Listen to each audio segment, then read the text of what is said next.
नमो भगवते वासुदेवाय। मंगलाचरण।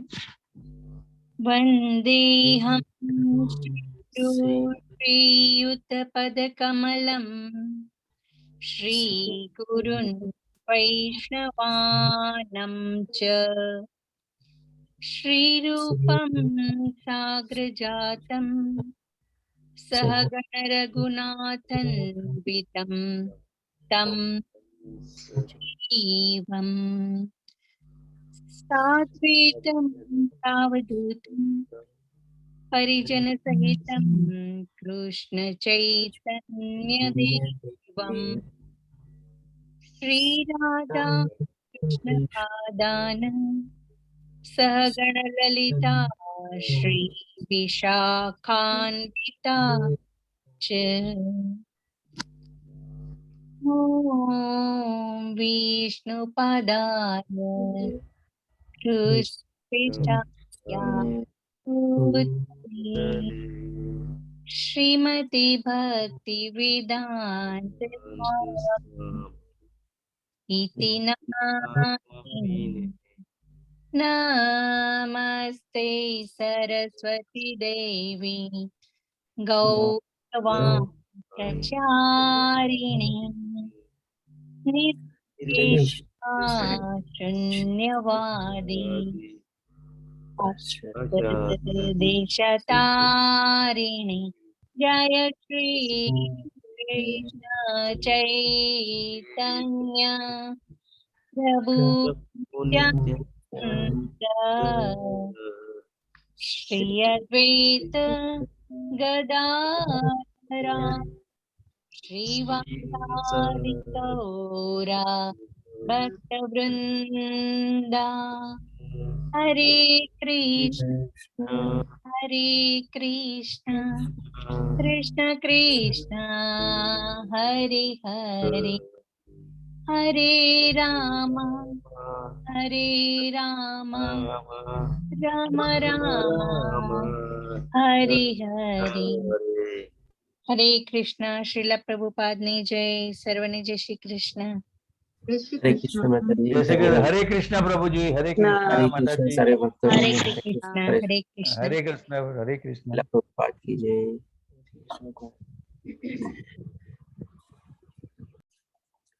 તો આજે આપણે જે ગઈકાલે કન્ટિન્યુ કર્યું હતું એ પ્રમાણે કન્ટિન્યુ કરશું. આપણે બે વિભાગ લીધેલા હતા શ્રીમદ ભગવદ્ ગીતાના લેવલ 2 નો 18 અધ્યાયમાંથી 15મો અધ્યાય જેનું નામ છે પુરુષોત્તમ યોગ. ગઈકાલે આપણે એમાંથી 1 થી 11 શ્લોક કવર કરેલા હતા. આ અધ્યાયમાં ફક્ત 20 શ્લોક છે અને 20 શ્લોકમાંથી બાકી બચેલા શ્લોક આપણે એટલે કે 9 શ્લોક આજે આપણે કવર કરશું. એટલે કે અધ્યાય થોડો નાનો છે અને આજે જે 9 શ્લોક લેવાના છે તો ઘણા સિમ્પલ શ્લોક છે. આપણે એક બે ચીજ ભગવાન શ્રી કૃષ્ણ એમાં આપણને નવી જણાવે છે. બાકી બધી ભગવાન શ્રી કૃષ્ણ જે આપણને ઓલરેડી પહેલા સમજાવેલું છે એ જ આપણે થોડું ઘણું જાણશું. તો જોઈએ આપણે હવે ભગવાન ત્રીજો વિભાગ કમ્પ્લીટ કરીએ. આપણે પેલા જેમાં 12 થી 15 શ્લોક ભગવાન શ્રી કૃષ્ણ જણાવે છે કે કૃષ્ણની જાળવણીકાર તરીકેનું સ્થાન. એટલે કે ભગવાન શ્રી કૃષ્ણ આપણા ધારણ કરતા, પોષણ કરતા, પાલન કરતા બધું છે. તેમાંથી એક બે પ્રક્રિયા ભગવાન શ્રી કૃષ્ણ આપણને આ 4 શ્લોકમાં બહુ સરસ રીતે સમજાવશે. સૌપ્રથમ કહે છે કે 12મા શ્લોકમાં સૂર્યનું તેજ કે જે આ સમગ્ર જગતના અંધકારને દૂર કરે છે તે મારામાંથી આવે છે અને ચંદ્રનું તેજ તથા અગ્નિમાનું તેજ પણ મારામાંથી જ ઉત્પન્ન થાય છે. હવે આ ભગવાન શ્રી કૃષ્ણ ઓલરેડી આપણને પેલા કહી દેલું છે કે 10મા અધ્યાયમાંથી ભગવાન શ્રી કૃષ્ણ કહે છે કે સૂર્ય અને ચંદ્રનું પણ તેજ અને પ્રકાશ હું જ છું. તો એ ભગવાન શ્રી કૃષ્ણ અહીંયા ફરીથી રૂપાંતર કરે છે અને ફરીથી આપણને સમજાવે છે કે જે આખા જગતને અંધકારથી દૂર કરે છે એ સૂર્યનો પ્રકાશ હું છું અને આ ચંદ્રનું જે તેજ તથા અગ્નિ જે છે એ પણ મારા થકી જ આવે છે. હવે ભગવાન શ્રી કૃષ્ણ શું કામે આ કહે છે એ આપણે જોઈએ. કારણ કે 13મા શ્લોકમાં ભગવાન શ્રી કૃષ્ણ આની ઇફેક્ટ શું થાય છે, આની પ્રક્રિયા શું થાય છે બાકી બધા જીવો ઉપર એ આપણને સમજાવશે. અને જે પ્રમાણે આપણે ખાવા માટે આપણને શું છે અન્ન જોવે છે તો અન્ન ઉપર આમાં સૂર્ય અને ચંદ્રનો કેવી રીતે અસર થાય છે એ આપણે જાણશું. એટલા માટે ભગવાન શ્રી કૃષ્ણ આ શ્લોક અહીંયા ફરીથી લે છે અને 13મા શ્લોકમાં આપણને એ ચીજ સમજાવે છે. તો કે છે આપણને હું દરેક ગ્રહમાં પ્રવેશ કરું છું. એટલે કે એકો એક ગ્રહમાં ભગવાન શ્રી કૃષ્ણ ગર્ભોદક્ષાય વિષ્ણુ તરીકે પ્રવેશ કરે છે. સૌ પ્રથમ કારણોદક્ષાય વિષ્ણુ દ્વારા એમના આપણે શરીરમાંથી જે પરપોટા નીકળે એવી રીતે બધા બ્રહ્માંડ ઉત્પન્ન થાય છે. પછી ગર્ભોદક્ષાય વિષ્ણુ તરીકે પોતે મહાસાગરમાં એક જગ્યાએ આપણે સુતેલા છે, આપણે શેષનાગ ઉપર લક્ષ્મી દેવીજીના ચરણોમાં છે, એ પ્રમાણે ફોટો જોયેલો હતો. અને એ પ્રમાણે ગર્ભોદક્ષાય વિષ્ણુ તરીકે બધા ગ્રહોમાં પ્રવેશ કરે છે, આપણને સમજાવે છે. તો એ રીતે કે છે કે દરેક ગ્રહમાં હું પ્રવેશ કરું છું, બરાબર. અને હવે કે છે મારી શક્તિ દ્વારા તેઓ ભ્રમણ કક્ષામાં રહે છે. એટલે આ જે ભગવાનની આપણે જે 3 શક્તિ જાણી ગયા હતા, અંતરંગ શક્તિ, બાહ્ય શક્તિ અને મધ્યસ્થ શક્તિ, અથવા તો ઇન્ટરનલ પોટેન્સી, એક્સટર્નલ પોટેન્સી અને માર્જિનલ પોટેન્સી, એમાંની એક શક્તિ છે. એટલે કે આપણે અંતરંગ શક્તિના પાર્ટમાં આવે છે. આપણે અંતરંગ શક્તિ દ્વારા તેઓ ભ્રમણ કક્ષામાં રહે છે. તેઓ એટલે કોણ ભ્રમણ કક્ષામાં રહે છે? તો કે આપણે જેટલા અત્યારે ગ્રહો જોઈએ છીએ, જેટલા આપણે ગેલેક્સી છે, કેટલા બધા તારામંડળ છે, બધું કાંઈ બી જે છે એ બધું આપણે શું છે કન્ટિન્યુઅસલી મુવમેન્ટ ચાલતી હોય છે. જેમ કે આપણે પૃથ્વી પર શું છે 2 ટાઈપની મુવમેન્ટ હોય છે. એકને આપણે રોટેશન મુવમેન્ટ કહીએ છીએ અને એક આપણે રિવોલ્યુશન મુવમેન્ટ કહીએ છીએ. એટલે રોટેશન મુવમેન્ટ એટલે કે શું કે પોતાની જે ધરી છે, પોતાની જે એક્સિસ છે એના ઉપર એ ગોળ ગોળ ફેરે રાખે છે. અને એ ગોળ ગોળ ફરવાની સાથે સાથે આપણે પેલા રોટેશન મુવમેન્ટ તરીકે જાણીએ છીએ. અને રિવોલ્યુશન મુવમેન્ટ તરીકે શું, એ ગોળ ગોળ ફરવાની સાથે સાથે એની ધરીમાં બી આગળ આગળ આગળ વધતી જાય છે. અને એની જે ધરી છે અથવા જે એની જે પ્રમાણે આપણે કે રેડિયસ જે પ્રમાણે છે, અથવા તો જે આપણે ઓર્બિટ જે છે એ શું છે સૂર્યની આજુબાજુ વીંટળાયેલું છે. એટલે પોતાની ધરી ઉપર બી ગોળ ગોળ ફરતા ફરતા એ પોતાની એક્સિસમાં બી આગળ વધતી જાય છે અને સૂર્યનું આખું ચક્કર લગાવે છે. આ તો આપણે પૃથ્વી માટે આટલું સરસ રીતે જાણીએ છીએ. એવી રીતે થોડું ઘણું આપણને બાકી બધા જે 9 ગ્રહો છે એનું પણ આપણને જ્ઞાન છે. એટલે કે એક ટાઈપની આપણે ગેલેક્સી અથવા એવી ટાઈપની આપણે જાણી શકીએ છીએ, જે આપણે લિમિટેડ 9 ગ્રહ કે એવી રીતે છે. પણ આવા તો કેટલા ગ્રહો હશે, કેટલા આપણે ઓર્બિટ હશે, કેટલી આપણે કહીએ ને ગેલેક્સી હશે, તારામંડળ હશે, એ બધું ભગવાન શ્રી કૃષ્ણ એમની શક્તિ દ્વારા ભ્રમણ કક્ષામાં રાખે છે. હવે આમાં આપણે એક ચીજ હજી સમજી લઈએ કે આપણે શું છે આમ ઇમેજિન કરી શકીએ આપણે આકાશ અથવા અવકાશ, એમાં કેવી સરસ રીતે આ બધા જે ગ્રહોના જે મોટા મોટા આપણે ગોળા તરીકે ઓળખીએ આપણે, એ કોઈ આપણને લાગે કે ભાઈ અધ્ધર તરતા છે અને તરવાની સાથે સાથે બધા પોતે ઘૂમે છે, બધા ફરે છે, બધા સૂર્યની પરિક્રમા કરે છે. એટલે કેવી રીતે આ બધી આખી મેકેનિઝમ ચાલ્યા કરે છે.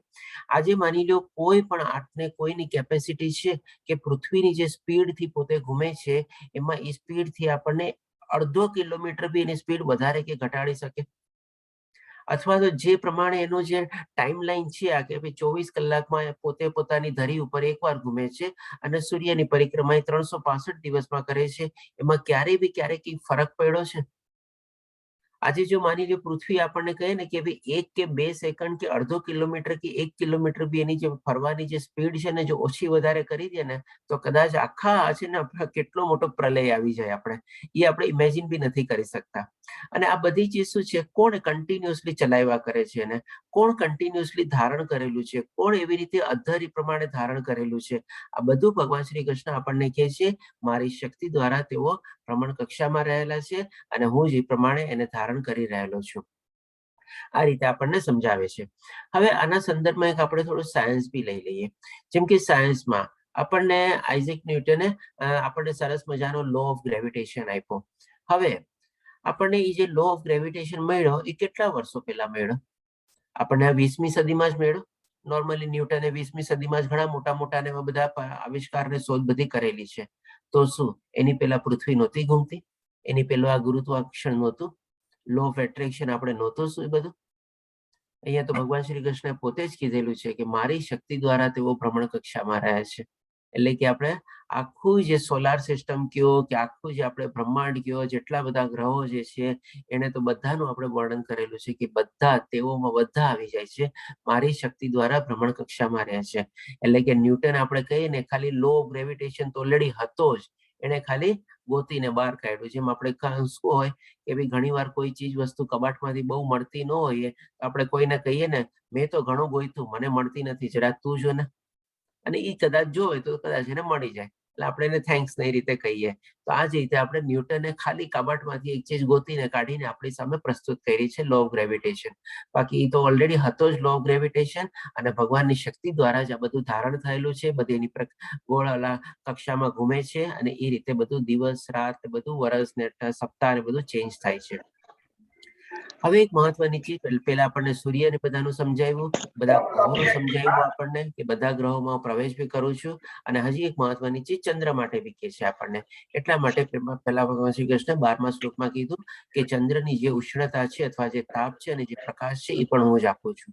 તો એ ચંદ્રની શું અસર થાય છે એ આપણને આ શ્લોક દ્વારા ભગવાન શ્રી કૃષ્ણ સમજાવે છે કે હું ચંદ્ર થઈને હું જ સઘળી વનસ્પતિઓને જીવન રસ પ્રદાન કરું છું. બધાને મ્યુટ કરી દઉં છું, પ્લીઝ પોતપોતાને મ્યુટ રાખજો. કે શું કે છે, હું ચંદ્ર થઈને સઘળી વનસ્પતિ એટલે કે બધી વનસ્પતિઓને જીવન રસ પ્રદાન કરું છું. હવે આના સંદર્ભમાં બી આપણે એક એક્ઝામ્પલ લઈએ. માની લઈએ કે આપણે નારંગી અથવા સંતરાનો. સંતરા આપણે ઘણી જગ્યાએ આપણે ભારત દેશમાં બી ઉગે છે. જેમ કે નાગપુરના સંતરા ફેમસ છે, એવી રીતે દાર્જિલિંગના સંતરા ફેમસ છે. તો હવે આ બધા જે સંતરા હોય છે, આપણે તમે જોજો કોઈ પણ આપણે ફ્રૂટ્સ છે કે આપણે કોઈ વેજીટેબલ છે, શાકભાજી જે છે બધું છે, બધામાં છે ને એક એક સરસ મજાની મેકેનિઝમ છે ને બધા બનેલા હોય છે. આપણે જેમ કે આપણે પેલા સંતરુને જોઈએ તો સંતરાને શું પેલા ઉપરની છાલ હોય, પછી એની અંદરમાં બધી નાની નાની ચીરોઈ પ્રમાણે હોય, અને એ પણ બધી સરસ રીતે ગોઠવાયેલી હોય. હવે આપણે જેમ કે નાગપુરના સંતરા લઈએ ને દાર્જિલિંગના સંતરા લઈએ, તો આપણને બંને સંતરા આપણા ભારત દેશમાં જ ઉગે છે. તો એ બંને સંતરામાં શું આપણને સેમ રસ મળે છે? આપણને એક જ પ્રકારનો રસ આપણને મળે છે શું એ બંનેમાં? બધા કહી શકો છો, અનમ્યુટ થઈ શકો છો. આજે આપણે દોનો શ્લોક લેવાના છે, થોડી ઘણી ચર્ચા બી કરી શકશું, કોઈ પ્રશ્ન હોય તે બી લઈ શકશું આપણે. જુદો જુદો હોય છે, બધામાં રસ જુદો જુદો હોય છે ને. તે ટેસ્ટ ક્યારે જુદો જોયું છે જુદો કે રસ સુકામે કેવી રીતે જુદો હોય છે? જમીન જુદી જુદી હોય છે. હવા જમીન જુદી પાણી જુદી હોય બધું જ. છે, હવા પાણી બધું જ અલગ અલગ હોય છે, બરાબર છે. તો પછી માની જો ઈ સંતરું ત્યાં ઉગે છે ને અહીંયા બી ઉગે છે, તો ઉગવું બી ન જોઈએ આપણે? ઉગે બી તો છે સંતરું એ પ્રમાણે. માની લો એને સુટેબલ કન્ડિશન આપી દીધી, હવા આપી દીધી, બધું આપી દીધું એ પ્રમાણે, તો પછી નાગપુરમાં જે સંતરા ઉગે છે એ દાર્જિલિંગમાં કેમ નથી ઉગતા? સૌ પ્રથમ તો બધી જગ્યાએ કેમ નથી ઉગતા? હવે આપણે પાણી જોઈએ અને કે ઘણી જમીનનો જગ્યાએ ફરક છે. હે પાણી અને જમીનમાં ફરક હોય ને તો ટેસ્ટ ચેન્જ થઈ જાય. પાણી અને જમીનમાં ફરક હોય તો ટેસ્ટ ચેન્જ થઈ જાય, બરાબર. ઓકે આબોહવા દરેક જગ્યાએ અનુકૂળ ના હોય એને જે ઉગવા માટે. ઓકે બરોબર. તો માની લ્યો નાગપુરમાં અનુકૂળ છે અને દાર્જિલિંગમાં અનુકૂળ છે, તો પછી બંને જગ્યાએ તો સેમ સંતરા ઉગવા જોઈએ. ખાતરનો બી પ્રભુજી બીજમાં ફરક હશે એટલે.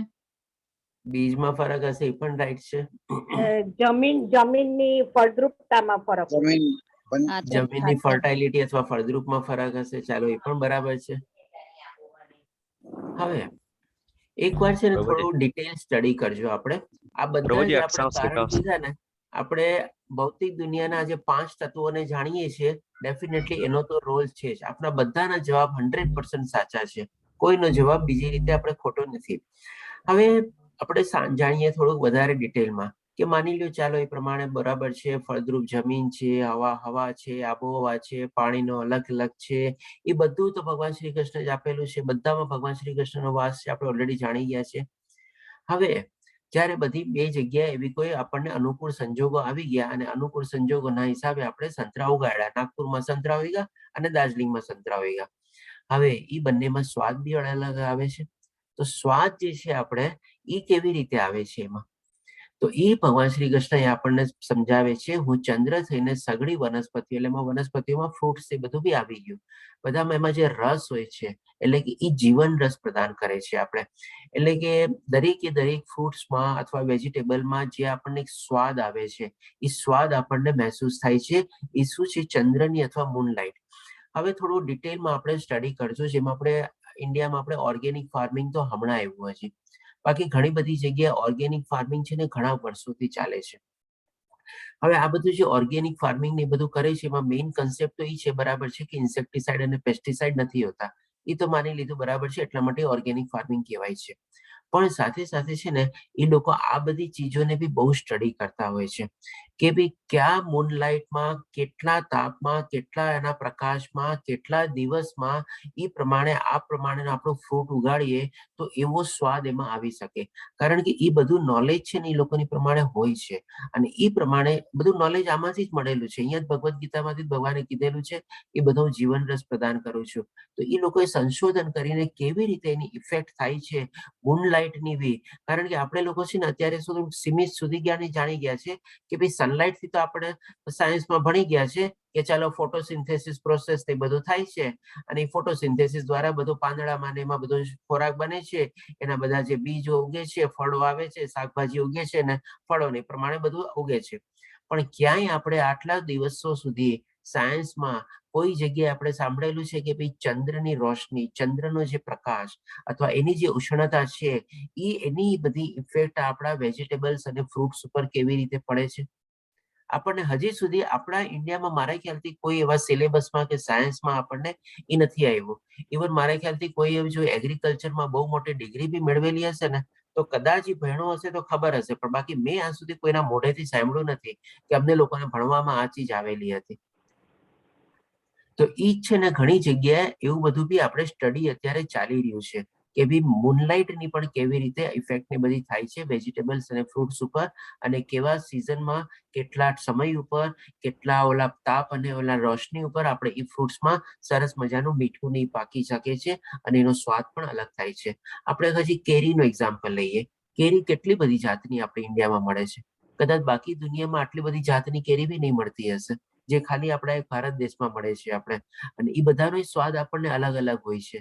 તો આપણે ખાલી અત્યાર સુધી જાણી ગયા છે કે ભાઈ હાફૂસ કેરીનો આ સ્વાદ અથવા તો કોઈક માની લો કેસર કેરી હોય એનો આ સ્વાદ, પણ એ સ્વાદનો કેવી રીતે થાય છે એ બધું આપણે જાણ્યા છે. તો આ છે ને ભગવાન શ્રી કૃષ્ણ આપણને ઓર સરસ રીતે અહીંયા સમજાવે છે કે ભાઈ ચંદ્ર થઈને સગળી વનસ્પતિઓને જીવન રસ પ્રદાન કરું છું. ઓર્ગેનિક ફાર્મિંગ તો એક ખાલી એનો પાર્ટ છે, બાકી ઓર ડિટેલમાં સ્ટડી છે ને ઘણી જગ્યાએ આના ઉપર બી ચાલી રહી છે આજે.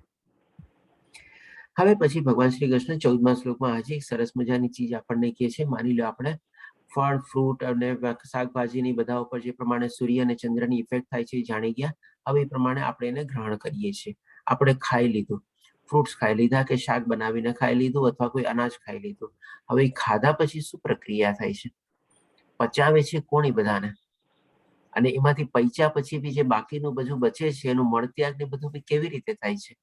તો આપણે જાણીએ છીએ કે આપણા ઇન્ટેસ્ટાઇનમાં એક ટાઈપનું હાઇડ્રોક્લોરિક એસિડ હોય છે. હવે એ જ ભગવાન શ્રી કૃષ્ણ આપણને 14મા શ્લોકમાં સમજાવશે. હું જીવ માત્રના એટલે કે દરેક જીવ માત્રના જીવોમાં શરીરમાં જઠરાગ્નિ એટલે કે વૈશ્વનાર છું. હવે એ જઠરાગ્નિ એટલે કે આપણા જે ઇન્ટેસ્ટાઇનમાં હોય છે એને આપણે હાઇડ્રોક્લોરિક એસિડ તરીકે જાણીએ છીએ. કારણ કે આપણે સાયન્સ દ્વારા એ પ્રગતિ કરીને જાણી ગયા છે કે એ અગ્નિ શું છે. કારણ કે એ અગ્નિ જે છે આપણે દરેક એસિડની એક પ્રાઇમરી ક્વોલિટી હોય છે, એક ટાઈપની અગ્નિ શાક હોય છે. કંઈક ને કંઈક એમાંથી ધોળા બી નીકળતા હોય અને તાપ બી નીકળતો હોય. આપણે હાઇડ્રોક્લોરિક એસિડ બહુ માઇલ્ડ એસિડ કહેવાય છે. 3 પ્રાઇમરી એસિડમાંથી hydrochloric is the mild acid. પછી આવે છે સલ્ફરિક એસિડ અને પછી આવે છે નાઇટ્રિક એસિડ. તો જે હાઇડ્રોક્લોરિક એસિડ જે આપણા જઠરાગ્નિમાં છે એ ટાઈપની કન્ટિન્યુઅસલી છે ને આપણે વરાળ નીકળતી હોય છે ને અગ્નિ નીકળતી હોય છે. હવે એ અગ્નિને શું છે કન્ટિન્યુઅસલી બળવા માટે શું જોવે? ઓક્સિજન જોવે ને. તો હવે એ ઓક્સિજન અને એ કેવી રીતે મળે છે એ પણ ભગવાન શ્રી કૃષ્ણ કહે છે કે એ જઠરાગ્નિ અંદર આપણે જે છે કન્ટિન્યુઅસ અને હું શ્વાસ પ્રશ્વાસમાં રહીને એટલે કે અહીંયા સુધી પહેલા આપણે સમજીએ. પહેલા અહીંયા સુધી સમજ્યા, હવે આપણે અહીંયા સુધી જોઈએ. એટલે કે આપણે હવે જે શ્વાસ પ્રશ્વાસ લઈએ છીએ, જે આપણે ઓક્સિજન અંદર લઈએ છીએ અને કાર્બન ડાયોક્સાઇડ બહાર કાઢે છે, એટલે કે અગ્નિને કન્ટિન્યુઅસલી બળી રાખવા માટે જે ઓક્સિજન જોતું હોય, જેથી કરીને આપણી અંદરમાં જે જઠરાગ્નિ છે અથવા જે હાઇડ્રોક્લોરિક એસિડ છે અથવા એની અંદરમાં જે અગ્નિ અથવા જે તાપ છે એ કન્ટિન્યુઅસલી આપણે જે ઓક્સિજન લઈએ છીએ એના દ્વારા એ બળતી રહે છે. નહીં તો અંદર હાઇડ્રોક્લોરિક એસિડને કન્ટિન્યુઅસલી કોણ બળતું રાખે? કયો. તો એના માટે પણ ભગવાન શ્રી કૃષ્ણે આ સરસ મજાની મેકેનિઝમ બનાવેલી છે. એટલે કે ઓક્સિજન દ્વારા એ હાઇડ્રોક્લોરિક એસિડની તાપ અથવા અગ્નિ હંમેશા પ્રગટતી જ રહેતી હોય છે. અને હવે એની ઇફેક્ટ શું થાય છે એ આપણે જાણીએ. પ્રશ્વાસમાં રહીને 4 પ્રકારના અન્નનું પાચન કરું છું. હવે આપણે અન્ન કેટલા પ્રકારે ખાઈએ છીએ? તો કે 4 પ્રકારે ખાઈએ છીએ. સૌ પ્રથમ આપણે શું દાંતો નીચે આપણે ચબાવીને ખાઈએ એટલે આપણે એને માસ્ટિકેશન તરીકે કહીએ છીએ આપણે. પછી આપણે ચ્યુઇંગ એટલે કે જે માની લો કોઈ ચ્યુઇંગમ કે હોય આપણે એને ચગડીને આપણે ખાતા હોઈએ ને એવી રીતે એમ હોય. અને પછી એક ત્રીજી પ્રક્રિયા છે આપણે ચાટીને. કોઈ જગ્યાએ આપણે શું જેમ કે કંઈક આપણે દહીં હોય અથવા તો માની લો આપણે શ્રીખંડ છે આપણને બહુ ભાવતું હોય, બાસુંદી હોય, વાટકો ખલાસ થવાનો હોય તો થોડું બાકી ગયું તો આંગળીથી આપણે લઈ લઈને ચાટીને ખાઈએ છીએ આપણે. તો આ રીતે આપણે ચાટીને થયું. અને છેલ્લે શું છે કે આપણે ગળીને ખાઈએ છીએ. કંઈક ને કંઈક આપણે જીભ ઉપર મૂકીને સીધું આપણે ગળી જઈએ. જેમ કે એમાં પાણી પીવાનું બી આવી ગયું, આપણે ગળવાનું છે. અને જેમ કે દવાની ટીકડી હોય તો દવાની ટીકડી આપણે જીભ ઉપર મૂકીએ પછી પાણી દ્વારા આપણે એને ગળીએ છીએ. એટલે કે 4 પ્રકારે આપણે આપણો ખોરાક છે આપણે અંદર નાખીએ છીએ. હવે અંદર ગયા પછી શું થાય છે જે પાચન ક્રિયા એટલે કે આપણે સાયન્સ તરીકે જાણીએ છીએ ડાયજેસ્ટિવ સિસ્ટમ તરીકે, પણ ભગવાન શ્રી કૃષ્ણ કહે છે એ પણ હું જ કરું છું. એટલે કે જે પાચન છે એ પણ હું જ કરું છું. આ પ્રમાણે કહે છે 4 પ્રકારના અન્નનું પાચન કરું છું. એટલે કે અંદર જઈને આપણે પાચન ક્રિયાને અથવા ડાયજેસ્ટિવ સિસ્ટમ ને બધું ચાલે છે. અને એમાંથી આપણે અલગ રીતે જાણી ગયા છે કે જે સૌથી સૂક્ષ્મમાં સૂક્ષ્મ જે કણ હોય એ આપણી મન અને બુદ્ધિમાં પહોંચે. થોડો જે મધ્યસ્થ કણ હોય આપણે એ આપણા શું છે માંસપેશી અને હાડકા અને એ લોહી ને એ બધું એનાથી બને એ પ્રક્રિયામાં મદદ કરે. અને જે બાકીનો જે સ્થૂળ આપણે હોય ખોરાક જેની કોઈ વેલ્યુ ન હોય એ આપણા મળત્યાગ તરીકે આપણે નીકળી જાય. એટલે કે આ રીતે ભગવાન શ્રી કૃષ્ણ આપણને અહીંયા ડાયજેસ્ટિવ સિસ્ટમ અને હજી એક બીજી સિસ્ટમ કહીએ આપણે તો કે એસ્ક્રીશન સિસ્ટમ એ પણ આપણને સરસ રીતે સમજાવે છે. કારણ કે પાચન કર્યા પછી એનું એન્ડ રિઝલ્ટ શું હોય છે તો કે એસ્ક્રીશન એટલે કે આપણે મળત્યાગ ને બધું કરીએ છીએ. તો આ શ્લોક દ્વારા ભગવાન શ્રી કૃષ્ણ આપણને આ સરસ ચીજ આપણે જે ખાવાની જે પ્રક્રિયા છે એ બધી ચીજ આપણને અહીંયા સમજાવે છે. અને એના પછી આપણે સાયન્સ દ્વારા આપણે જાણીએ છીએ કે આપણે ખાઈએ છીએ આપણું બ્લડ સર્ક્યુલેશન સિસ્ટમ છે, ડાયજેસ્ટિવ સિસ્ટમ છે, એસ્ક્રીશન સિસ્ટમ છે, intestine, small intestine, large intestine ને બધું આપણને સમજાવે છે. તો ભગવાને તો શ્રી કૃષ્ણ આ શ્લોકમાં જ આપણને બધી એક શ્લોકની અંદરમાં 3 સિસ્ટમ સમજાવી દીધી છે આપણને. 3 નહીં પણ મારા ખ્યાલથી 4 સિસ્ટમ જેવી આવી ગઈ. રેસ્પિરેટરી સિસ્ટમ બી તો આવી ગઈ, શ્વાસ પ્રશ્વાસ જે લઈએ છીએ આપણે રેસ્પિરેટરી સિસ્ટમ આવી ગઈ, સર્ક્યુલેશન સિસ્ટમ આવી ગઈ, ડાયજેસ્ટિવ સિસ્ટમ આવી ગઈ અને એસ્ક્રીશન સિસ્ટમ આવી ગઈ. 4 સિસ્ટમ આવી ગઈ. હવે બાકી એક કઈ રહી છે તો કે નર્વસ સિસ્ટમ. એ પણ ભગવાન શ્રી કૃષ્ણ આપણને બધું સમજાવે છે. તો હવે જે નર્વસ સિસ્ટમ સમજાવે છે ને એ બી આપણે જોશું. તો હવે ભગવાન શ્રી કૃષ્ણ કહે છે હું દરેક જીવના હૃદયમાં રહેલું છું અને મારાથી સ્મૃતિ, જ્ઞાન અને વિસ્મૃતિ. આપણે નર્વસ સિસ્ટમ નું ફંક્શન શું છે તો કે આપણે મેમોરી યાદ રાખીએ છીએ ને, એ મેઇન તો નર્વસ સિસ્ટમ નું આપણું ફંક્શન છે. આપણે તો સ્મૃતિ શેનાથી આવે ભગવાન શ્રી કૃષ્ણ ઈ જ છે. આપણે નર્વસ સિસ્ટમ નું બીજું ફંક્શન શું છે કે ભાઈ આપણે વાંચીએ કરીએ છીએ અને આપણે જ્ઞાન મેળવીએ છીએ અને બધું યાદ રાખીએ છીએ એટલે કે એ પણ જ્ઞાન. અને ઘણી વાર આપણે જે મેમોરી લોસ કહીએ છીએ કે હું ભૂલી ગયો એ પણ તો નર્વસ સિસ્ટમ નું જ ફંક્શન છે ને. એટલે કે આ શ્લોક દ્વારા ભગવાન શ્રી કૃષ્ણ જે 5મી સિસ્ટમ બાકી રહી હતી ને એ પણ આપણને અહીંયા આખી નર્વસ સિસ્ટમ બી સમજાવી દીધી. હવે મને કહો આપણે કોણ કહે છે કે આપણી ભગવદ્ ગીતામાં સાયન્સ નથી અથવા જ્ઞાન નથી, વિજ્ઞાન નથી? આપણે બધી ચીજ આવેલી છે આપણે બોલો. અને કેટલે સંક્ષિપ્તમાં ભગવાન શ્રી કૃષ્ણે બધું કીધેલું છે. આપણે તો બહુ લાંબા ચેપ્ટર ભણેલા છે અને જયારે કોઈ લોકો મેડિસિન નો કોર્સ કરતા હશે તો એ આપણે તો ઓર વિસ્તારથી રીતે બધા ચેપ્ટરો છે. આખી ચોપડી એક સિસ્ટમ ઉપર હોય છે. નર્વસ સિસ્ટમ ઉપર આટલી મોટી ચોપડી હોય બોલો. અહીંયા તો ભગવાન શ્રી કૃષ્ણ શોર્ટમાં કીધું બધું સ્મૃતિ, જ્ઞાન, વિસ્મૃતિ બધું મારા થકી જ આવે છે. પછી બીજું આપણને કહે છે સર્વ વેદો દ્વારા જાણવા યોગ્ય હું જ છું. જે આપણે ઓલરેડી જાણી ગયા હતા પરસોત્તમ યોગમાં કે વેદો બધા પાંદડા છે. આપણે ગઈકાલે જ આપણે જાણી ગયા હતા કે વેદો બધા પાંદડા છે અને એ પ્રમાણે આપણે ભગવાન શ્રી કૃષ્ણને જાણીએ છીએ. એટલે કે વિષય પણ એ જ છે.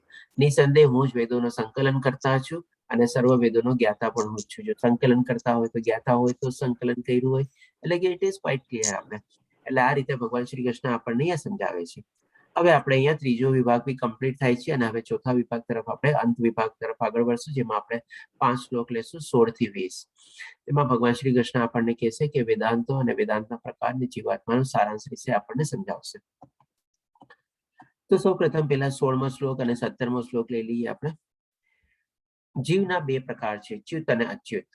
એટલે કે ભગવાન શ્રી કૃષ્ણ જે પ્રમાણે આપણને હવે પરસોત્તમ ભક્તની ડેફિનેશન ઉપર ભગવાન શ્રી કૃષ્ણ આગળ વધી રહ્યા છે જેના ઉપરથી આ નામ છે પુરુષોત્તમ યોગ તરીકે. એ આપણને આ 5 શ્લોકમાં આપણને સમજાવશે.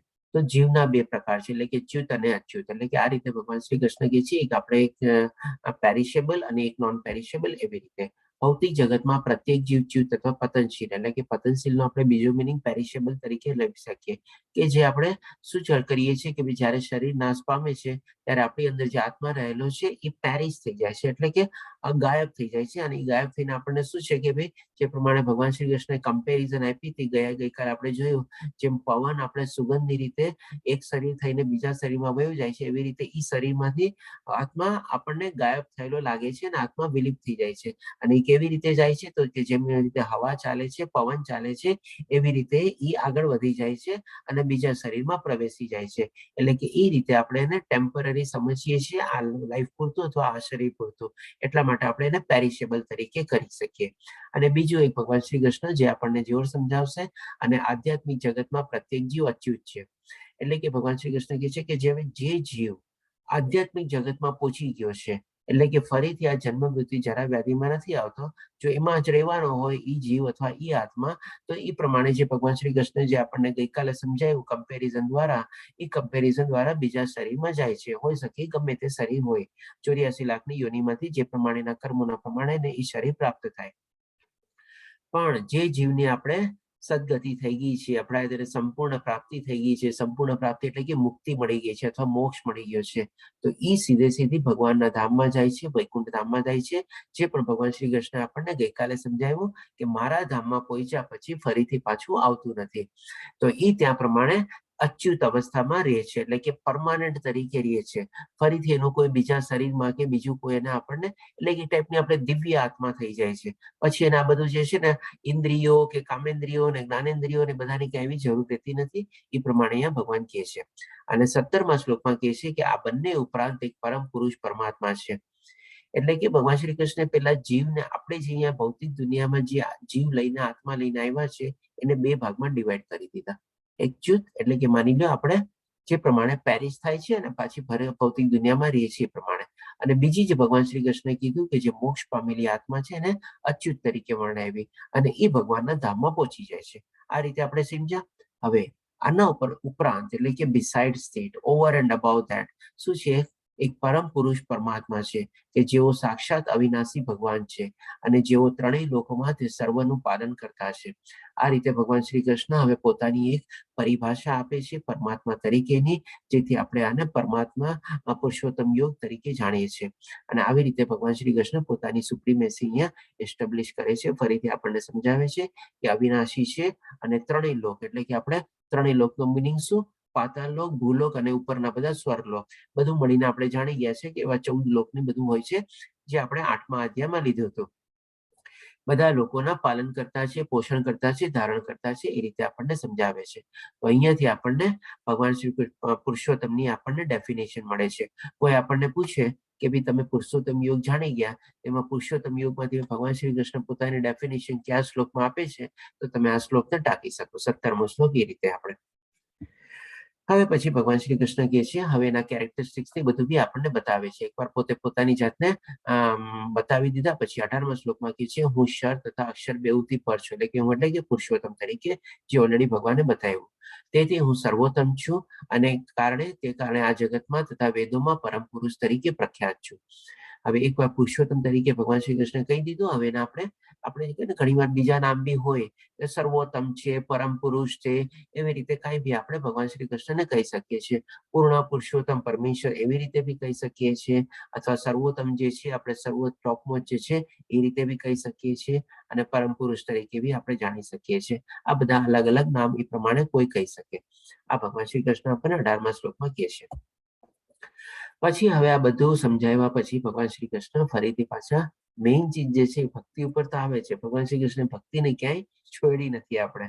એટલે કે આ બધું જાણ્યા પછી શું કે છે, જે કોઈ મનુષ્ય સંશય રહી થઈને મને પૂર્ણ પુરુષોત્તમ પરમેશ્વર તરીકે જાણે છે, એટલે કે બધું ઈ જ છે, અલ્ટિમેટલી ઈ જ છે, એના સિવાય કાંઈ છે નહીં, કોઈ જાતનો ડાઉટ, કન્ફ્યુઝન કે કાંઈ છે નહીં, તે બધું જાણનારો છે. કારણ કે ઈ ચીજ જો આપણે જાણી લઈએ, બધા જ્ઞાન, બધા વેદો જે પ્રમાણે ભગવાન શ્રી કૃષ્ણ પહેલા શ્લોકમાં શું કીધું હતું કે આ વૃક્ષના બધા જે પાંદડા છે એ વેદો છે, અને જે આને જાણી જાય છે એ વેદોને પણ જાણકાર થઈ જાય છે એવી રીતે. એટલે કે આ ચીજ અલ્ટિમેટલી જ્ઞાનના વિષય અથવા જ્ઞાનનું લક્ષ્ય બધું અલ્ટિમેટલી ભગવાન શ્રી કૃષ્ણ પુરુષોત્તમ જ છે. માટે હે ભરતપુત્ર, તું મનુષ્ય મારી પૂર્ણ ભક્તિમાં પરોવાઈ જા. અલ્ટિમેટલી ઘૂમી ફરીને બધી વાતો એક જગ્યાએ ત્યાં જ આવે છે કે આપણે અલ્ટિમેટલી કરવાનું છે શું, આપણા જીવનનું લક્ષ્ય શું છે, તો કોઈ ભગવાનની ભક્તિ કરીને પ્રાપ્ત કરવાનું, ભગવાનને પ્રાપ્ત કરવાની. ઇવન આપણે શંકર ભગવાનજી પણ જે દેવોના દેવ છે, મહાદેવ જે છે, એમને પણ પાર્વતી માતા એકવાર પૂછે છે કે ભાઈ આપ એમનું કેમ આરાધના કરો છો? ત્યારે શંકર ભગવાન બી મહાદેવ બી એમને સમજાવે છે પાર્વતી માતાને કે બધાના પૂર્ણ પુરુષોત્તમ પરમેશ્વર જ છે, અને એટલા માટે હું એની આરાધના અને સ્તુતિ કરું છું. પછી હવે આપણે અંતિમ શ્લોક આવે છે 20મો શ્લોક. હે નિષ્પાપ આ વૈદિક શસ્ત્રો સર્વાધિક ગુપ્ત ભાગ છે અને હવે મેં પ્રગટ કર્યો છે. એટલે જેમ ભગવાન શ્રી કૃષ્ણે કીધું તું બધા વેદો પાંદડા છે, અને જે મને જાણી જાય છે એ જાણી જાય અને ઓળખી જાય છે બધા, એટલે જ્ઞાનનો પણ જ્ઞાતા થઈ જાય છે. તો ઈ જ આખા બધા જે વેદોમાં ને બધામાં જે અલ્ટિમેટલી જે જ્ઞાન છે, એટલે કે પૂર્ણ પુરુષોત્તમ વિશે જે જ્ઞાન છે એ ભગવાન શ્રી કૃષ્ણ સંક્ષિપ્તમાં અહીંયા અર્જુનને સમજાવી દીધું. અને સાથે સાથે કીધા પછી કે છે કે આ સર્વાધિક ગુપ્ત પાઠ, એટલે કે મોસ્ટ કોન્ફિડેન્શિયલ પાર્ટ છે બધા વેદોનો, જે અર્જુનની સામે ભગવાન શ્રી કૃષ્ણ પ્રગટ કરી દીધો, અને એના મારફત દ્વારા આપણને સામે પણ અત્યારે રજૂઆત થઈ ગઈ આપણે. અને જે કોઈ મનુષ્ય આને સમજી જાય છે તે બુદ્ધિમાન થઈ જશે અને તેના પ્રયાસો સંપૂર્ણ થઈ જશે. તો આપણે પણ બધા અત્યારે એ પ્રમાણે ભગવાનની આપણે બુદ્ધિ જે પ્રમાણે આપણને જ્ઞાન આપ્યું પ્રમાણે કેળવી લીધેલું છે, અને હવે આપણે આપણા પ્રયાસો કરવાના છે. કારણ કે પ્રયાસો તો ત્યારે સંપૂર્ણ થશે ને જ્યારે પ્રયાસો કરશું ત્યારે. જો પ્રયાસો જ નહીં કરીએ, પ્રયત્ન જ નહીં કરીએ, તો પછી સંપૂર્ણતા તરફ આપણે કેવી રીતે આગળ વધશું?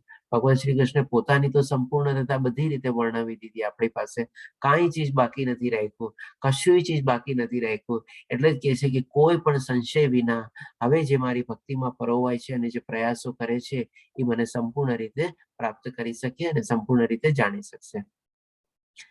તો અહીં આપણે કમ્પ્લીટ થાય છે આપણે 15મો અધ્યાય પુરુષોત્તમ યોગ. બહુ નાનો અધ્યાય હતો પણ બહુ સરસ અધ્યાય હતો. અને નાનો જે પ્રમાણે 9વો શ્લોક આજે કવર કરવાના હતા. જો બીજું કઈ ચીજ કવર કરવી અથવા તો કોઈ પ્રશ્ન હોય તો એ બી આપણે લઈ શકીએ છીએ. આપણે વાંચા કલ્પતરુ વૈશ્ય કૃપા સિંધુ એવ ચ પતિતાનામ પાવન ભયો વૈષ્ણવેવ નમો નમઃ. હરે કૃષ્ણ કૃષ્ણ કૃષ્ણ હરે હરે, હરે રામ રામ રામ હરે હરે. જે લીના માતાજી આપનો હેન્ડ રેઝ છે, પૂછી શકો છો. હરે કૃષ્ણ પ્રભુજી, મને 18મો શ્લોક જે ક્ષર અને અક્ષર છે એ બરાબર સમજ નહીં પડી. ક્ષર અક્ષર નો ક્ષર અને meaning અક્ષર એટલે કે એ જ આપણે પેરિશેબલ અને નોન પેરિશેબલ આપણે એ જ રીતે છે. જેમ કે ચ્યુત અને અચ્યુત છે ને, એવી રીતે આપણે ક્ષર અને અક્ષર. જેમ આપણે ઘણીવાર ભગવાન શ્રી કૃષ્ણ કહે છે ને ચલ અથવા અચલ, સ્થાવર તથા જંગમ, એ બધાનું મિનિંગ શું છે? આપણે લિવિંગ, નોન લિવિંગ અથવા મૂવિંગ, નોન મૂવિંગ, એવી જ રીતે આપણે. તો આપણે ચર અને અચરનો પણ મિનિંગ, ક્ષર અને અક્ષરનો પણ મિનિંગ એ જ છે કે ભાઈ ચ્યુત અને અચ્યુત, એટલે બીજા શબ્દો તરીકે વર્ણવે છે આપણે. એટલે કે પેરિશેબલ અને નોન પેરિશેબલ. Thank you. હરે કૃષ્ણ માતાજી. હરે કૃષ્ણ. કૃષ્ણ માતાજી આપનો બી હેન્ડ રેઝ છે, પૂછી શકો છો. હા પ્રભુજી, જેમ આપણે કીધું કે દરેક જે આપણી સિસ્ટમ છે એની અંદર પ્રભુનો વાસ છે, તો પછી આપણે જે બીમાર પડીએ છીએ કે આપણા જે અવયવો માં ખામી આવે છે, તો ત્યારે એની હાજરી નથી હોતી. એની હાજરી ત્યારે બી હોય છે, સંપૂર્ણ રીતે હોય છે. આપણે તમને ખ્યાલ હોય તો 13મો અધ્યાય જયારે આપણે લીધેલો હતો ક્ષેત્રજ્ઞ વિભાગ્યો, એમાં ભગવાન શ્રી કૃષ્ણ આપણા શરીરના 24 તત્વો બતાવે છે, અને પછી 7 ચીજ આપણને અલગથી બતાવે છે. અને એમાં શું છે? સુખ, દુઃખ, આ તે બધું આપણને વર્ણવે છે. અને એને 7 ચીજને ભગવાન શ્રી કૃષ્ણ શું કહે છે? વિકાર તરીકે જણાવે છે. તો હવે જે પ્રમાણે તમે કહો છો કે માની લો કોઈ બીમારી કે કઈ આવે, તો એ ડેફિનેટલી શું છે? આવા બધા વિકારો જ આપણા શરીરમાં પ્રગટે છે. અને એ વિકારોનું કારણ બી શું છે? આપણી ઈચ્છા છે. ઈચ્છા પ્રમાણે આપણને સુખ દુઃખ ને બધું થાય છે, સ્ટ્રેસ, ટેન્શન, ડિપ્રેશન ને બધું જન્મે છે. અને એમાંથી જેવી રીતે બધી સિસ્ટમોમાં કંઈક ને કંઈક આપણે બીમારી આપણે ઉત્પન્ન કરીએ છીએ. એટલે કે કહીએ ને કે બીમારી ઉત્પન્ન કરવાનું કારણ બી આપણે પોતે જ છીએ. આપણી મનોદશા અને એવી કોઈક આપણી વિચારવાની પ્રક્રિયા હોય છે, જેથી કરીને આપણે બધી બીમારી આપણને પ્રગટે છે. અને જે મેઇન આપણે હવે આપણે જો શું કહેવાય શાસ્ત્ર જે પ્રમાણે છે આપણે આયુર્વેદ જ્ઞાન તરીકે જોઈએ આપણે તો 3 તત્વોનું આપણા શરીરમાં જો બેલેન્સ હોય આપણે તો આપણને કોઈ બીમારી ન આવે અને એમાં કાંઈ પણ આપણું ઇમ્બેલેન્સ થાય ને તો આ જ બધું આપણને બીમારીઓ થાય છે અને એ જે 3 મેઇન જે તત્વ છે એ છે આપણે વાત પિત્ત અને કફ.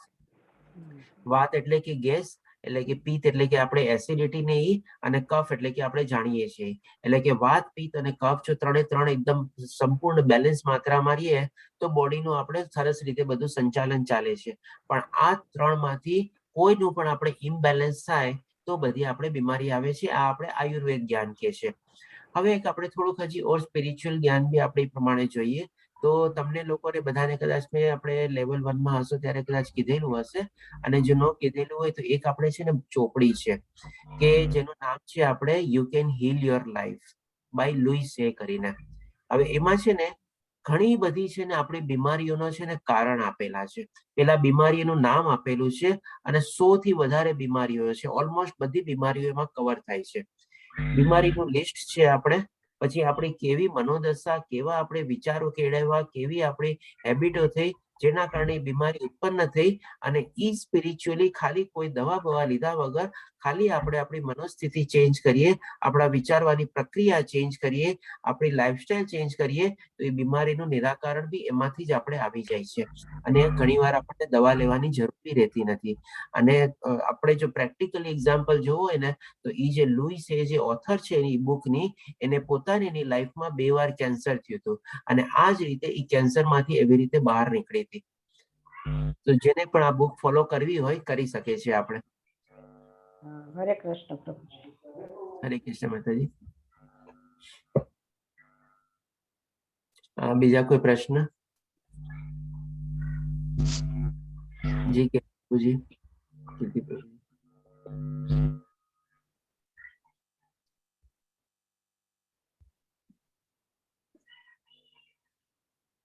સોની માતાજી કોઈ પ્રશ્ન? દીપ્તિ માતાજી કોઈ પ્રશ્ન? વેલુબા પ્રભુજી કોઈ પ્રશ્ન? ના પ્રભુજી પ્રશ્ન નથી. કઈ બીજું ડિસ્કશન કરવું હોય તો બી કરી શકીએ છીએ. ટાઈમ છે આપણી પાસે આજે. આજે ટાઈમ છે. કીધું ને 9 શ્લોક હતા અને આમ બહુ ઓછા શ્લોક બી હતા અને થોડા ઈઝી શ્લોક બી હતા એમ.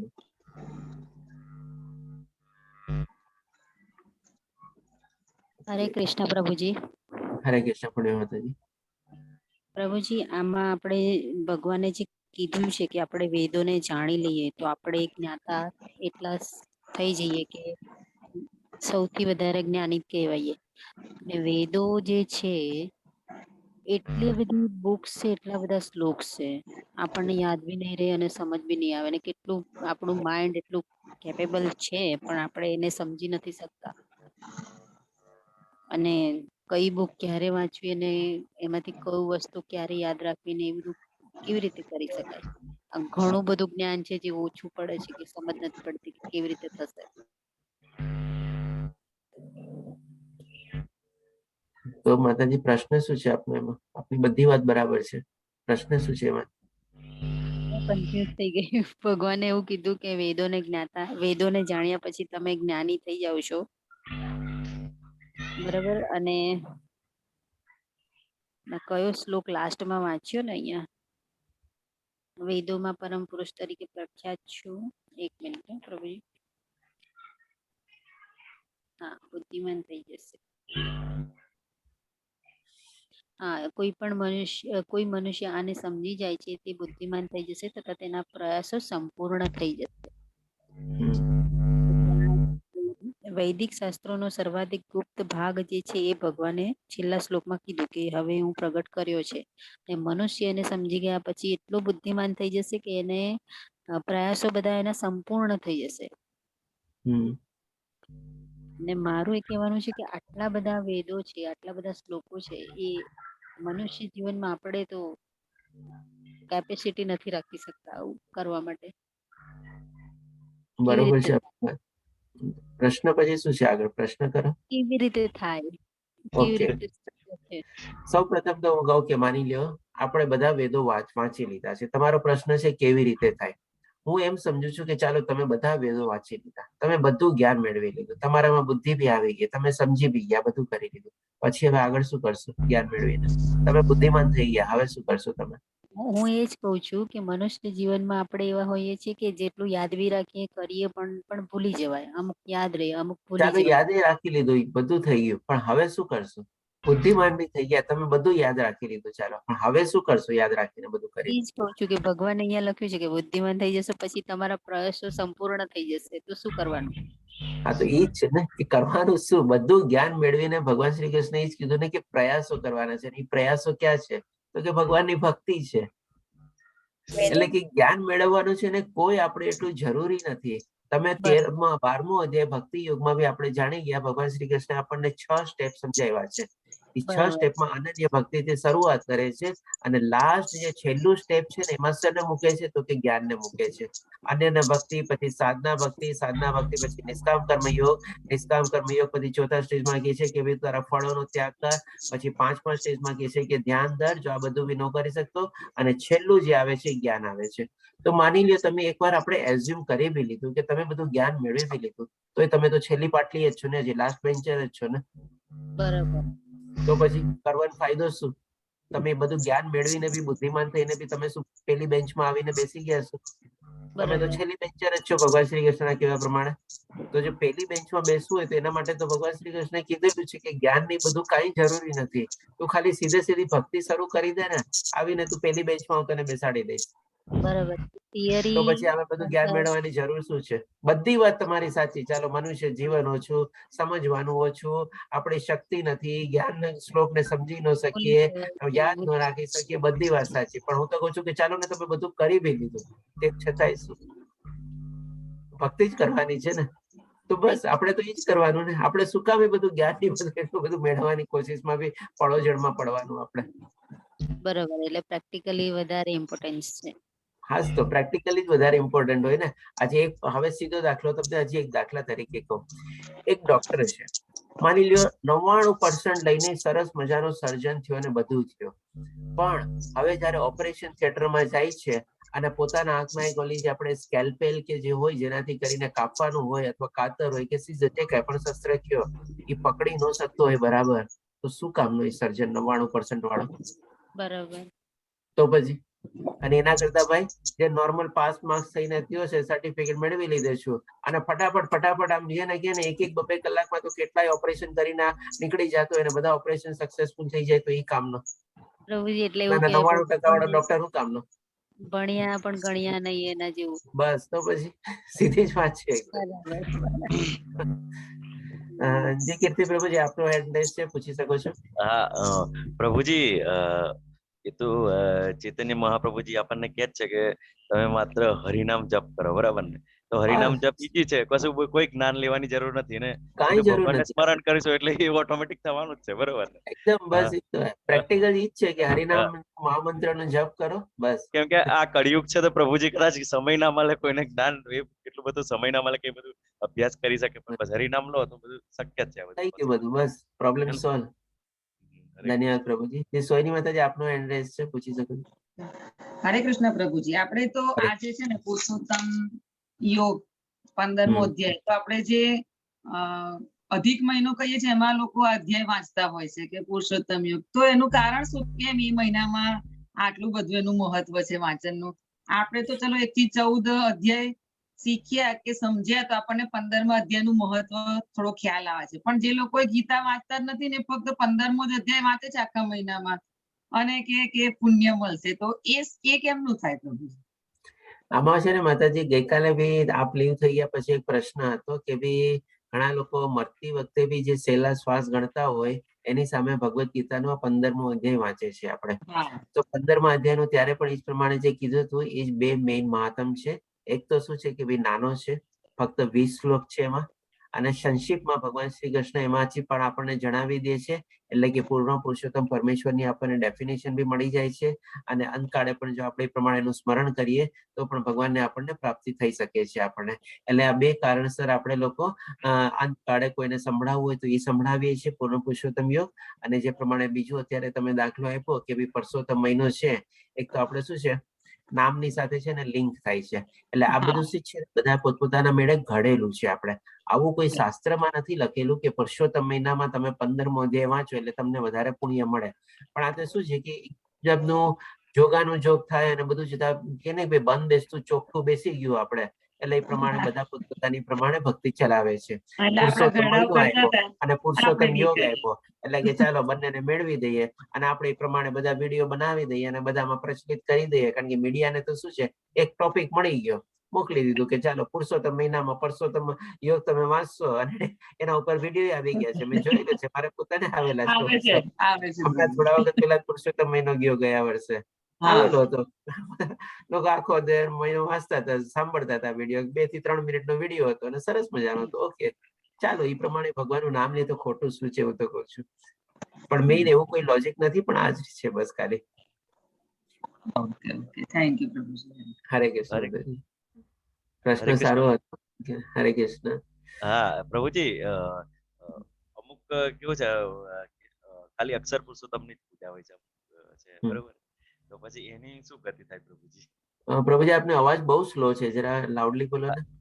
હા પ્રભુજી, એમાં કેવું છે, અમુક જે સંપ્રદાય છે મીન્સ અક્ષર પુરુષોત્તમની એમની જ ઉપાસના હોય છે, તો એની ગતિ કેવી હોય છે ને શું હોય છે પ્રભુજી, થોડું સમજાવો ને. જરા જોશથી બોલો ને, સમજાતું નથી, આપનો અવાજ બહુ સ્લો છે. અક્ષર પુરુષોત્તમ પછી કઈ સમજાણું નહીં આગળ. હા એટલે પ્રભુજી એની પછી ગતિ કેવી હોય છે ને શું આગળનું પ્રોસેસ હોય છે, મીન્સ એમાં ભક્તિ કઈ ટાઈપનું? એમ અક્ષર પુરુષોત્તમ ઓનલી તો ક્ષર ને ના, કે આપણે તો પૂર્ણ પુરુષોત્તમ છે, બધું જ છે, બરોબર? ક્ષર બી છે, અક્ષર થી પર છે. અને પેલી જે ભક્તિની અંદર કેવું અક્ષર પુરુષોત્તમ તરીકે એમને પૂજા કરવામાં આવે છે, તો પછી એનું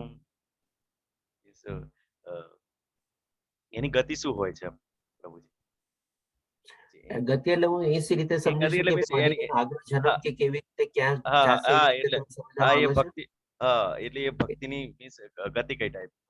ઓકે, તો આમાં તો ભગવાન શ્રી કૃષ્ણ જે પ્રમાણે ક્લિયર કરેલું છે, આપણે 8મા અધ્યાય અક્ષર પુરુષોત્તમમાં બી લીધું હતું.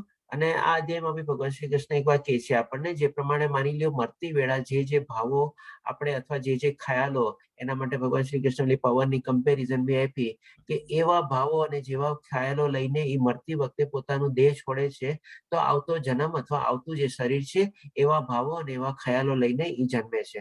માની લો કોઈને એવો ભાવ અને ખ્યાલ હોય કે ભાઈ મારે પાયલોટ બનવાની ઈચ્છા હતી, પણ મારો પાયલોટ બની ન શક્યો, એવું કંઈક રહી ગયું. આવતા જન્મમાં ભગવાન શ્રી કૃષ્ણ એને પંખીનો જન્મ આપી દે, પંખીનું શરીર આપી દે કે લે ભાઈ ઉડતો રહે આકાશમાં. કોઈને હોય કે ભાઈ મારે સ્વિમિંગમાં આવી રીતે કરવું તું મારે, પણ આટલું બધું ન થયું, એટલે ભાઈ માછલી બની જાય. એટલે કઈ બી હોય. અને જેનો અંતિમ કાળે હોય કે ભાઈ ભગવાનની પ્રાપ્તિ એકમાત્ર લક્ષ્ય હોય અને એ લક્ષ્યને યાદ કરીને ભગવાનને સ્મરણ કરે, ભગવાનનું ચિંતન કરે, તો કદાચ એને મુક્તિના દ્વાર બી ખુલી જાય, જો એના બધા પાપ કર્મો નષ્ટ થઈ ગયા હોય તો. અને એ પ્રમાણેનો તમારે ત્યાં પછી તો ત્યાં તો કોઈ એને દેહની જરૂર છે નહીં. જયારે ભગવાન શ્રી કૃષ્ણની સાથે રહે છે ત્યારે તો દિવ્ય આત્મા બની જાય છે.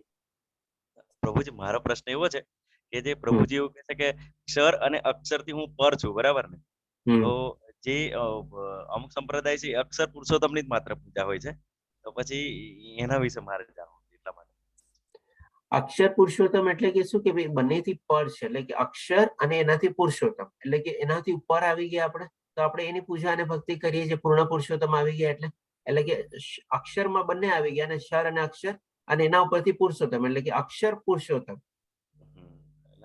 અક્ષર પુરુષોત્તમ પર થયું છે ને, અધ્યાયની અંદર એવું છે કે અક્ષર અને અક્ષર થી પર છું એવું છે લગભગ. હા, એનાથી ઉપર છે, એનાથી બિયોન્ડ છે. એનાથી બિયોન્ડ કોણ છે? તો કે ભાઈ પોતે પુરુષોત્તમ તરીકે પરમાત્મા છે. અને અક્ષર એટલે કે જે બધી દિવ્ય આત્મા ભગવાન શ્રી કૃષ્ણની સાથે ત્યાં જે રહે છે એ પ્રમાણે. લીના માતાજી આપનો હેન્ડ રેઝ છે, પૂછી શકો છો. હા પ્રભુજી, એટલે મારું કેવું એમ હતું કે આમ જોઈએ તો આ એક્સટેન્ડેડ ચેપ્ટર જ કહેવાય ને, અધ્યાય 9 નો.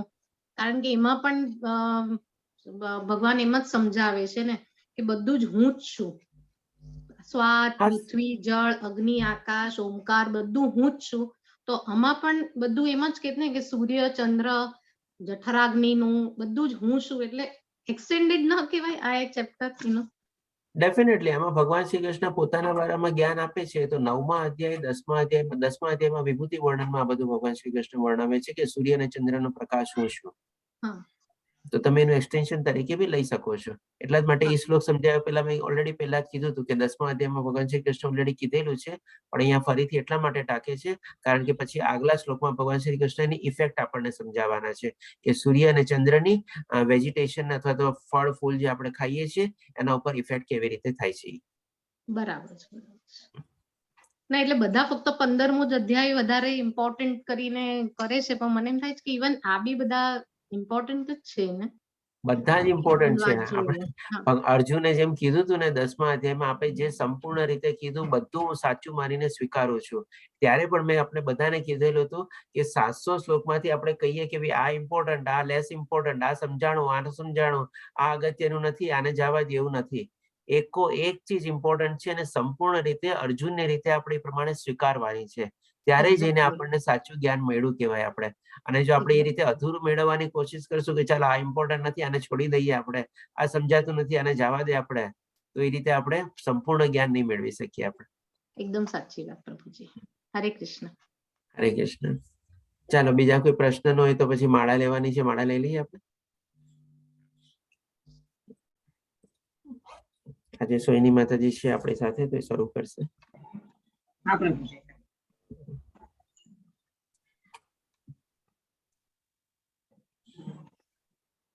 થઈ ગયા તૈયાર બધા?